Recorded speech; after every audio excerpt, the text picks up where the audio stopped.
Bienvenidos a Parlamento Abierto, el espacio donde compartimos la crónica del quehacer legislativo de las y los diputados de México, que este martes 10 de octubre aprobaron dictámenes de consenso como declarar el 12 de septiembre de cada año Día de las Mujeres con Discapacidad, una propuesta de la diputada Norma Aceves García, quien en tribuna destacó la importancia de establecer así esta fecha porque dijo: lo que no se nombra resiste y si resiste perdura.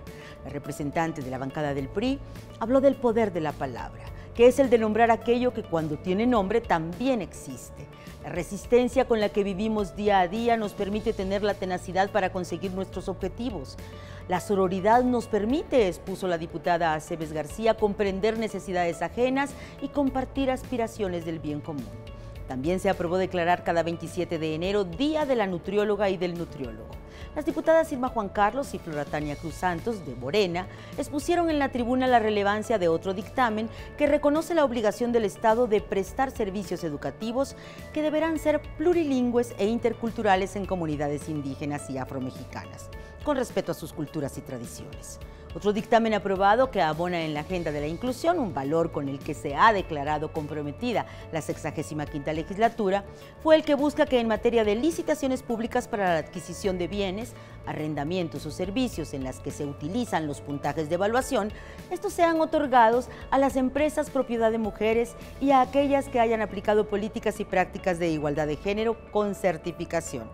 Una propuesta del diputado del Partido Verde Ecologista, Javier Peraza Ramírez, y se reformó la ley del ISSSTE para que los trabajadores puedan solicitar su reingreso al régimen obligatorio, como ya sucede con los derechohabientes del Instituto Mexicano del Seguro Social. Vamos a la reseña de esa sesión. En la sesión ordinaria del 10 de octubre se aprobaron diversos dictámenes en materia de violencia de género, violencia en contra de los adultos mayores, entre otros. Se aprobó con 415 votos el dictamen de la Comisión de Igualdad de Género para reformar y adicionar diversas disposiciones de la Ley General de Acceso a las Mujeres a una Vida Libre de Violencia, en materia de trato digno a víctimas de delitos de violencia de género al momento de presentar una denuncia. Esta reforma contribuirá a promover la debida diligencia para los casos de violencia contra las mujeres y a eliminar las erróneas concepciones a modo de justificación que aún permanecen en el sistema de justicia. Con 415 votos, se aprobó el dictamen de la Comisión de Seguridad Social para adicionar el artículo 202 de la Ley del Instituto de Seguridad y Servicios Sociales de los Trabajadores del Estado. Con el fin de que, tal como ya sucede en el IMSS, las personas que han dedicado su vida al servicio de la nación como funcionarios públicos puedan tener su reingreso al régimen obligatorio a través de la continuación voluntaria. Se aprobó con 420 votos el dictamen de la Comisión de Gobernación y Población con proyecto de decreto por el que el Honorable Congreso de la Unión declara el 12 de septiembre de cada año como Día de las Mujeres con Discapacidad. El Día Nacional de las Mujeres con Discapacidad debe ser una oportunidad para que, más allá de una conmemoración, sean las propias mujeres con discapacidad quienes se expresen y se representen a sí mismas, porque solo a partir de ello se puede cambiar la realidad. Confío que en 2024 cada fuerza política representada en esta Cámara tenga al menos una mujer con discapacidad. Fue aprobado con 426 votos el dictamen de la Comisión de Transparencia y Anticorrupción para reformar el segundo párrafo del artículo 14 y el segundo párrafo del artículo 40 de la Ley de Adquisiciones, Arrendamientos y Servicios del Sector Público en materia de género. Con la finalidad de lograr acortar la brecha también en el sector empresarial y que las mujeres empresarias tengan mayores oportunidades de ser proveedoras de bienes y servicios al gobierno federal. Con 427 votos se aprobó el dictamen de la Comisión de Igualdad de Género para reformar la fracción 14ª del artículo 45 de la Ley General de Acceso a las Mujeres a una Vida Libre de Violencia. Es nuestra tarea como representantes populares hacer frente a la violencia por razón de género, integrando una agenda transversal con perspectiva de género que tenga por objeto generar entornos seguros para todas.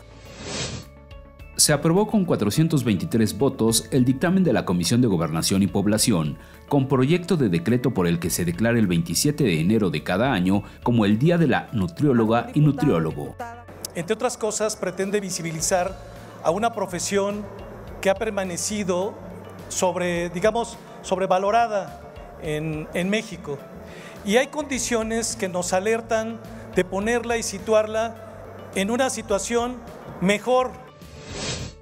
Fue aprobado con 422 votos el dictamen de la Comisión de Atención a Grupos Vulnerables para reformar y adicionar diversas disposiciones de la Ley de los Derechos de las Personas Adultas Mayores en materia de erradicación de la violencia en contra de los adultos mayores. Con el propósito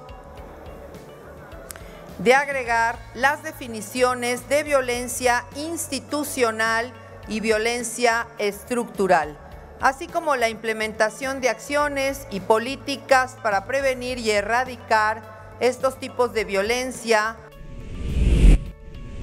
En la sesión del 11 de octubre continuaron las y los diputados aprobando dictámenes en diversos temas. Uno busca armonizar las leyes de coordinación fiscal y la General de Educación para poner al día temas de forma como sería designar a la Ciudad de México como tal y ya no Distrito Federal, a fin de brindar certeza jurídica y evitar interpretaciones discrecionales. Otro dictamen que contó con una votación favorable reforma la ley de la Comisión Nacional de Derechos Humanos para que ese organismo tenga la atribución de promover la cultura de la paz. Y como ya contamos aquí que las y los diputados asumen que aquello que no se nombra tampoco existe, se avaló un dictamen que agrega una fracción a la Ley de Aguas Nacionales para incorporar el concepto de Inventario Nacional de Humedales, de los cuales México tiene 142. Y de los cuales también dependen cultural y económicamente muchas comunidades campesinas. De ahí que preservar su salud resulta indispensable para el equilibrio de los mantos acuíferos. Existe el reconocimiento sobre estos bienes colectivos en las Naciones Unidas, que ha llamado a los países miembros a tomar medidas para proteger y promover la sostenibilidad ambiental. También este miércoles 11 de octubre, las y los diputados de México, en una sesión solemne previa, rindieron homenaje a los pioneros, a los deportistas de México y de todo el mundo que hicieron posible hace 55 años los Juegos Olímpicos, los primeros en América Latina. En sus intervenciones, nuestros parlamentarios recordaron el carácter inédito de este evento, porque por primera vez una mujer portó el pebetero olímpico, pero también porque se utilizaron plataformas tecnológicas por primera vez aquí. Los pronunciamientos dieron paso al llamado a que las instituciones del Estado mexicano se comprometan más con un presupuesto digno para los atletas y con la promoción en sí del deporte, subrayando que este y los grandes encuentros olímpicos contribuyen al diálogo entre las naciones y a la construcción de la paz. Vamos a la crónica de esa sesión solemne. Con motivo de los 55 años de la celebración de los Juegos Olímpicos realizados en el año de 1968 en México, la Cámara de Diputados realizó una sesión solemne. La presidenta del Comité Olímpico Mexicano, diputada María José Alcalá Izguerra, resaltó que México 68 fueron los primeros Juegos Olímpicos que aplicaron controles antidopaje, que se transmitieron vía satelital y que marcaron la llegada del tartán a las pistas de atletismo. Nadie duda que el deporte se traduce en bienestar, en cohesión social, en salud y calidad de vida. Pero el deporte olímpico, el deporte de competencia, brinda un incentivo adicional. Nos brinda valores como el esfuerzo, la superación personal, el juego limpio, el respeto a la diversidad, la constancia y la hermandad. Enriqueta Basilio, deportista de atletismo, entró con la simbólica antorcha olímpica que viajó desde Grecia durante 50 días para llegar a lo más alto del estadio. Fue la primera vez que una mujer encendió el pebetero. Del 12 al 27 de octubre del 68, México fue anfitrión de los 19º Juegos Olímpicos. Nuestro país se vistió de gala al recibir a 5.516 atletas de 112 países. La organización de los Juegos representó un gran reto para nuestro país. Por su parte, la delegación mexicana estuvo representada por un total de 275 deportistas, 233 hombres, 42 mujeres, logrando obtener 9 medallas, 3 de oro, 2 en boxeo, 1 en natación, 3 en plata, caminata, clavados y esgrima. y 3 bronces, 2 en boxeo y en una en natación. Los Juegos Olímpicos fueron inaugurados en 12 de octubre de 1968 y en ellos participaron más de 5,000 atletas de 112 países en 20 disciplinas deportivas. La realización de los Juegos fue un sueño cumplido para el país y representó una gran oportunidad para promover la cultura mexicana. Gracias a los Juegos, el mundo pudo conocer la riqueza de nuestra historia, de nuestra expresión artística y de nuestra gastronomía. Los Juegos Olímpicos actuales se crearon con el objetivo de tener una dimensión internacional y moderna, asimismo como una amplia estrategia de educación a través del deporte. Los 5 anillos se conforman, el símbolo olímpico, representan la unión de los 5 continentes, figurando la universalidad de los movimientos olímpicos. Se rompieron récords inimaginables, 76 récords olímpicos y 30 récords mundiales. Los norteamericanos Tommy Smith y John Carlos protagonizaron un momento histórico al realizar un saludo del poder negro durante la ceremonia de la premiación de los 200 metros. Y no podemos olvidar también los hechos ocurridos aquel terrible 2 de octubre del mismo año. Fueron los primeros en ser celebrados en un país latinoamericano, en vías de desarrollo e hispanohablante. 1968, la fraternidad, el entendimiento y la paz. Un entusiasmo olímpico que llegó el 12 de octubre, fecha emblemática de la historia y el encuentro de 2 mundos y de civilizaciones. La llama olímpica arribó a México. En el acto, María Teresa Ramírez Gómez, ganadora de la medalla de bronce en los Juegos Olímpicos de México 1968, hizo uso de la tribuna para recordar la inauguración de los Juegos en el Estadio Olímpico de Seúl. Recuerdo la inauguración de los Juegos en el Estadio Olímpico de Seúl, abarrotado de gente queriendo estar presente. Fue un evento lleno de color, música de mariachis, las palomas de la paz volando sobre el estadio y la gente entregada apoyando a su selección. Esta semana continuaron aquí en el Palacio Legislativo de San Lázaro las comparecencias de los funcionarios del Gabinete del Poder Ejecutivo como parte del ejercicio anual de rendición de cuentas de este ante el Poder Legislativo, en ocasión ahora del 5º informe de gobierno. El 9 de octubre tocó el turno al director general de Petróleos Mexicanos, Octavio Romero Oropeza, ante las y los diputados de las Comisiones Unidas de Energía y de Infraestructura.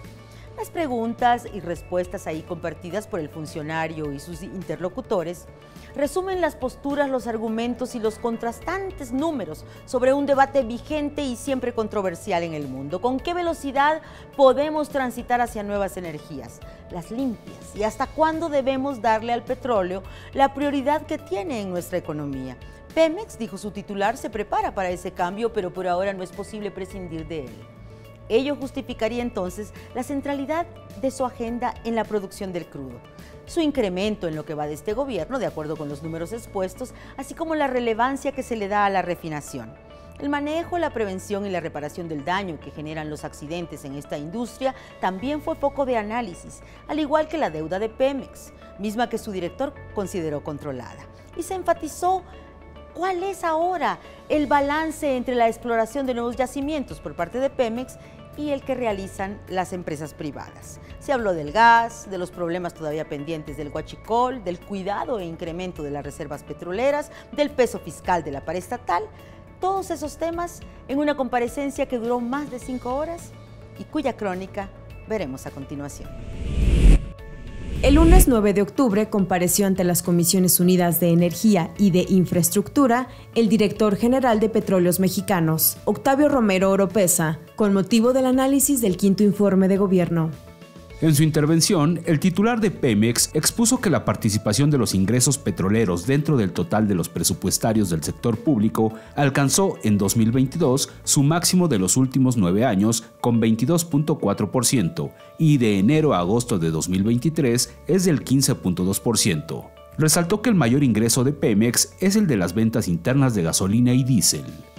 Esto tiene que ver con lo que hemos ahorrado producto de la estrategia de evitar el robo de combustibles.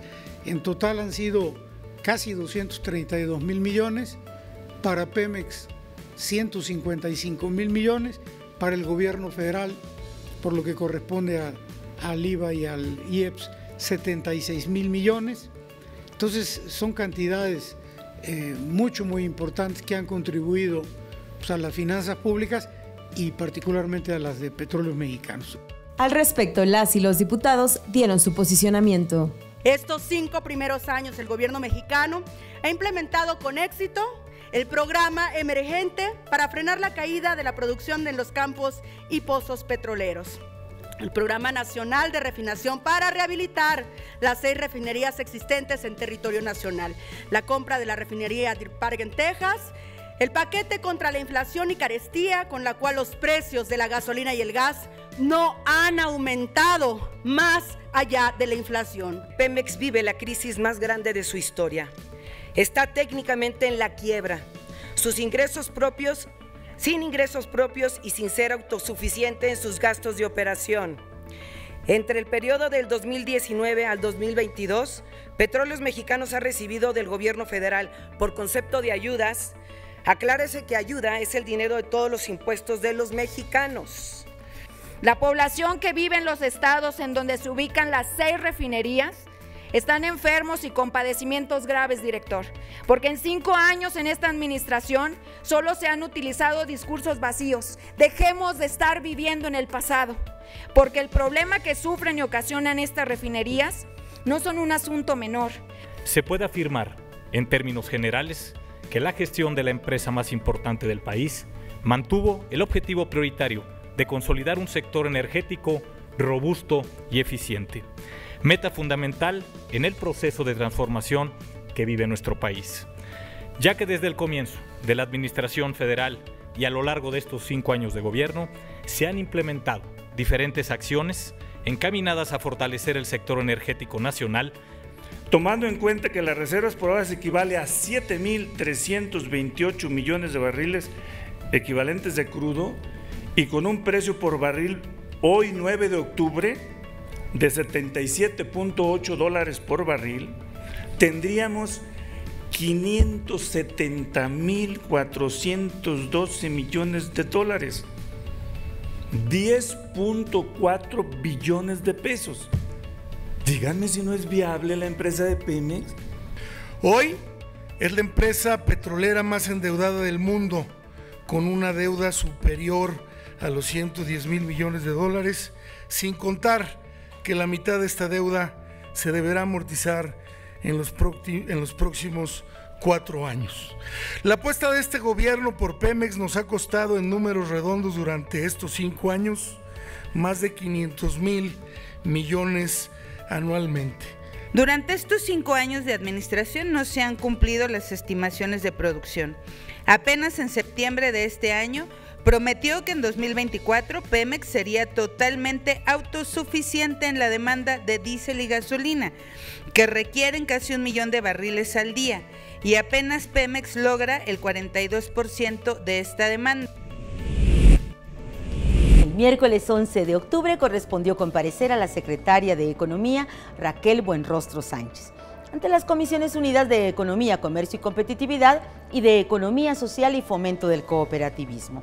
Este intercambio duró casi 4 horas, destacando por las posiciones encontradas y por el desafío que involucra para el gobierno y el Congreso el tema de cómo acortar los pasos para la apertura de nuevos emprendimientos y el reclamo de fortalecer a las micro, pequeñas y medianas empresas, las MIPYMES. La funcionaria respondió que se les está ofreciendo capacitación y que a través del programa de la mano de tu negocio se busca que exporten a mejor precio. Dijo la secretaria que ella prepara una respuesta a la petición de simplificar créditos con mejores tasas de interés. Precisó que para apuntalar a las MIPYMES se trabaja en 4 ejes: inclusión financiera, digital, comercial e institucional. Y anunció que platica ya con sus pares de Estados Unidos y Canadá para simplificar los trámites a fin de que una MIPYME pueda vender y comercializar en dichas naciones. Dijo la secretaria Buenrostro que en lo que resta del sexenio habrá de concentrarse en esa parte para generar centros económicos y centros industriales no regionalizados, sino que en todas las zonas del país exista un desarrollo homogéneo y no solo relacionado a sus recursos naturales y a sus vocaciones. Confió la secretaria que en ello será muy importante el corredor interoceánico y la ruta de Salina Cruz a la ciudad Hidalgo. A nombre de las dos comisiones ante las que compareció la funcionaria, la presidenta de Economía Social y Fomento de Cooperativismo, diputada María de Los Ángeles Gutiérrez Valdés, destacó como grandes pendientes de esa dependencia la simplificación administrativa, ya que el exceso de trámites, dijo, es el principal obstáculo para la apertura de empresas en México. Una tarea clave para que este deje de ser, según la legisladora de Acción Nacional, el único país de América Latina que no ha recuperado su nivel de crecimiento previo a la pandemia. Y consideró urgente que las cooperativas regresen al ramo 10 de Economía y no sigan en el ramo 20 de la Secretaría de Bienestar, pues de lo contrario, advirtió, esto seguirá pendiente, su fortalecimiento. Vamos a la crónica de esa comparecencia. La secretaria de Economía, Raquel Buenrostro Sánchez, compareció ante las Comisiones Unidas de Economía, Comercio y Competitividad y de Economía Social y Fomento del Cooperativismo a efecto de ampliar el análisis correspondiente al quinto informe de gobierno. En su intervención, la titular destacó que al 30 de septiembre la inflación se ubicó en 4.45%, ubicando al país por debajo de naciones como Alemania, Italia y Reino Unido. México este año subió de la economía 15 a ser la economía 14, la más importante del mundo. Entonces, ganamos a nivel de PIB con respecto a los otros países. El PIB en el segundo semestre creció 3.6, ¿se acuerdan? No nos daba ni 2 de crecimiento, vamos en 3.6 al segundo semestre, al segundo trimestre, por encima de Estados Unidos, que anda alrededor del 2, Portugal también del 2, España menos del 2. Al dar la bienvenida, el presidente de la Comisión de Economía, Comercio y Competitividad, diputado Jorge Ernesto Insunza Armas, comentó que se pueden tener diferencias, pero que al conducirse con respeto se obtendrán mejores resultados. Quiero comentarles que esta reunión se hace en los términos que hemos manejado en nuestras comisiones, es decir, solicitamos que llevemos una reunión que pueda ser productiva tanto para los integrantes del Poder Legislativo como para la Secretaria de Economía. Hoy vivimos una expansión de la economía como nunca se había visto. Esta expansión tiene al mercado interno como uno de sus pilares fundamentales, favoreciendo por el incremento del salario mínimo, que durante la presente administración ha aumentado un 86%. No sirve de mucho el incremento salarial si la escalada de precios es una constante que impacta en el bolsillo de los mexicanos y de las mexicanas. Con todo y el paquete contra la inflación y la carestía, la inflación se ubica por arriba del 4%. La Secretaría de Economía no ha sido prioritaria en este sexenio. En cambio, ha caído en una pobreza institucional que refleja lo que ha sido esta gestión. El legislativo está haciendo su tarea con puntualidad y no quiero endulzar el oído a los presidentes de las comisiones, de quienes integran obviamente estas comisiones, pero en el tema de economía, de comercio y competitividad, esta comisión ha trabajado arduamente y en ese sentido se han dictaminado más de 40 iniciativas. Podemos afirmar que la gestión de la Secretaría de Economía se ha caracterizado por combinar profesionalismo y firmeza en la conducción de las políticas generales de industria, comercio exterior, interior, abasto y precios, con énfasis especial en la defensa de los intereses nacionales, poniendo siempre en primer lugar el bienestar de la población y atendiendo prioritariamente a quienes más lo necesitan. Muy destacable es que se han sacado de la pobreza más de 5 millones de personas. El empleo formal rebasó los 21 millones y en los últimos 6 meses se han creado más de 500,000 de nuevos empleos. Por eso, la tasa de desocupación de México es una de las más bajas en el mundo. En lo que tiene que ver con el encadenamiento productivo, Creo que hay una gran oportunidad de favorecer las cadenas de suministro de las micro, pequeñas y medianas empresas. Y para eso se requieren una serie de medidas, de políticas públicas, incluso de legislaciones que permitan que estas empresas puedan insertarse en las cadenas globales de valor. Se presumen 21.8 millones de empleos formales registrados en el IMSS, cuando sabemos que la mayoría de esos empleos simplemente cumplen con el mínimo requerido. El empleo informal sigue creciendo. Termina aquí nuestra emisión semanal de Parlamento Abierto. Gracias por acompañarnos. Nos esperamos en la próxima crónica del quehacer legislativo de las y los diputados de México.